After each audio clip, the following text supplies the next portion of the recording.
अब क्योंकि बहुत वैरायटी आ गई है, क्या स्कूल्स के अंदर इस चीज़ का ख्याल रखा जाता है कि इस बच्चे का फोकस किधर है? क्योंकि पहले के दौर में ये नहीं होता था कि बच्चों की साइकोलॉजी को भी समझो ही समझो, एक सिंपल स्ट्रेट सिस्टम चल रहा था कि बस जो पढ़ने वाला बच्चा है वो अच्छा है, जो पढ़ने वाला नहीं वो बुरा है, जबकि बुरा भी बाद में बहुत क्रिएटिव बन के निकल कर आए हमारे सामने।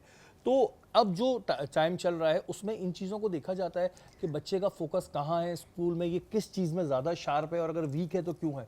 हाँ बिल्कुल शहरयार, अब जो जिस तरीके से तालीम जो है वो बच्चों को दी जा रही है, उसमें बच्चों की स्किल्स के ऊपर काम किया जाता है।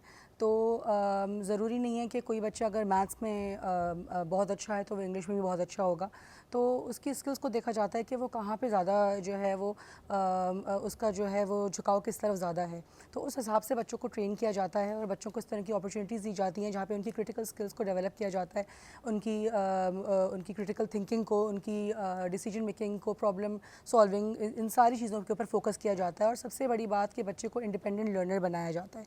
तो इंडिपेंडेंट लर्नर बनाना बहुत ज़्यादा ज़रूरी है बच्चे को, क्योंकि जब तक बच्चा उसके अंदर वो कॉन्फिडेंस नहीं होगा तो वो आगे नहीं बढ़ सकता। तो उस हिसाब से उसको उस तरीके की तालीम दी जाती है जिसमें एक्सपीरियंशियल लर्निंग जो है वो कराई जाती है, जिसमें बच्चे को जो है वो रियल लाइफ एक्सपीरियंसेस दिए जाते हैं।